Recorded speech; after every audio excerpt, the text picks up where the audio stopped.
네, 실내 흡연에 대해서 최근에 논란이 된 사건들이 좀 있었습니다. 조종사들의 기내 흡연, 또 택시 안에서의 흡연과 관련해서였는데요.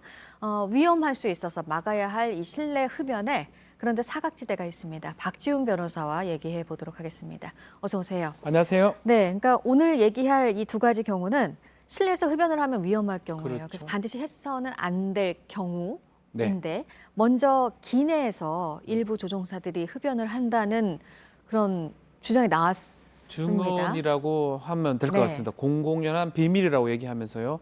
조종사들이 조종석에서 흡연을 하면서 창문을 여는 겁니다. 비행기 창문을 열린다든지 아니면 다른 장치를 이렇게 만지기 때문에 혹시라도 비행기가 급강할 수도 있고요. 그런 어떤 위험이 발생할 수 있다. 그렇지만 이거는 계속 일어나고 있는 공공연한 비밀인데 어떻게 적발하거나 단속할 수 없는 상황이다라고 얘기를 하고 있습니다. 네, 장치를 잘못 조작하면 위험할 수 있다. 실제로 비행기가 네. 급강하했던 적도 있어요. 장치를 잘못 조정해서. 그럼 지금 징계는 어떻게 이루어지고 있나요? 두 조종사가 국내 항공사인데 흡연을 해서 걸린 적이 있습니다.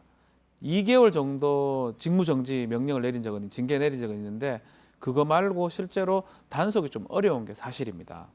네, 그럼 이 항공사들이 자율적으로 이 부분에 대해서는 지금 규제를 하고 있는 건가요? 그렇죠. 법적으로 항공보안법은 승객에 대해서 뭐 금연하도록 돼 있지 조종사나 등 운항하는 사람한테 그런 의무를 부과하지 않고 있거든요. 그러다 보니까 항공사 내에서 자체적인 어떤 단속이라든지 자체적인 징계를 통해서 하는데 서로 지금 모른 척 해버리고 뭐 적발이 안 되기 때문에 사실은 좀 유명무실한 그런 상황입니다. 네.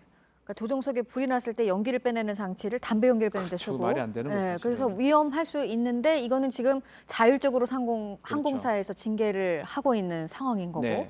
그래서 지금 법 네. 개정안도 지금 국회에 올라가 있는 상황이긴 한 맞습니다. 거잖아요. 항공안전법인데요. 일부 개정 법률안이 지금 올라가 있는데 그게 뭐냐면 항공기를 운항하는 객실 승무원은 승객들도 못 피게 하지만 자신들도 뭐 담배를 피거나 흡연하지 않도록 하는 거. 이 부분 만약 위반하면 벌금을 2천만 원 이하로 할 수 있다. 이 조항이 지금 올라가 있는데 뭐 통과는 안 되고 있고요.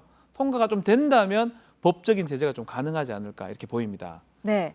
이런 부분은 이런 법적 제재로 좀 바꿀 수 있는 부분인 건가요? 근데 실제로 예전에는 하고 달라졌던 게 승객들도 지금 항공보안법에 보면 흡연 못하도록 돼 있고 단속을 많이 하고 처벌을 계속 하다 보니까 지금은 많이 줄었거든요.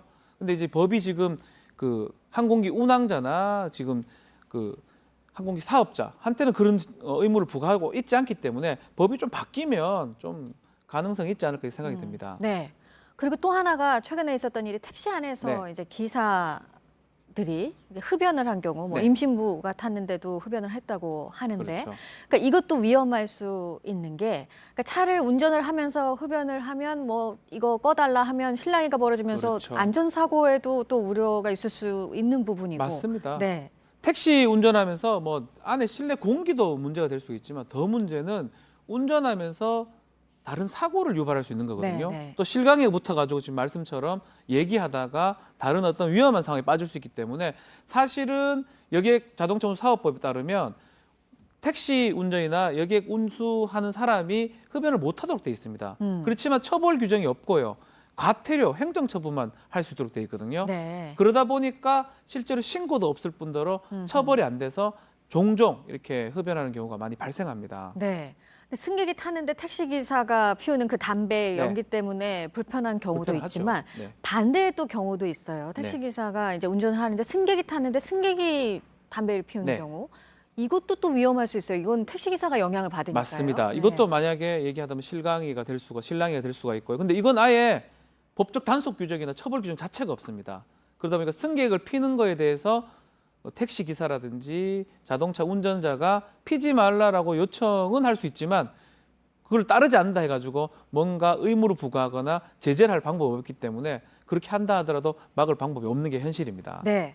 그리고 또 하나 이제 마지막으로 간단히 또 얘기를 할 부분은 얘기를 안 할 수가 없는 부분인데 아파트에서 또 집이죠, 그죠? 네. 이것 때문에 갈등이 또 많이 있어요. 네. 근데 아직까지 규제할 구체적인 방안은 없는 거죠? 거의 없다고 보는 게 맞습니다. 민법상 이렇게 냄새 같은 거 오면 막을 방법인데 이 담배 핀다 해서 소송을 통해서 해결하는 경우는 거의 없고요. 그리고 소송 비용도 꽤 많이 들기 때문에 다만 공동주택법에 그 금연 아파트로 지정을 할 수가 있습니다. 그렇죠. 그것도 뭐 공용 지역이나 이런 데만 해당하는 거지 자신의 집에서 펴가지고 베란다로 올려보내는 거 이걸 막기는 사실 쉽지가 않습니다. 네, 여기까지 듣도록 하겠습니다. 네. 박지훈 변호사였습니다. 고맙습니다. 감사합니다.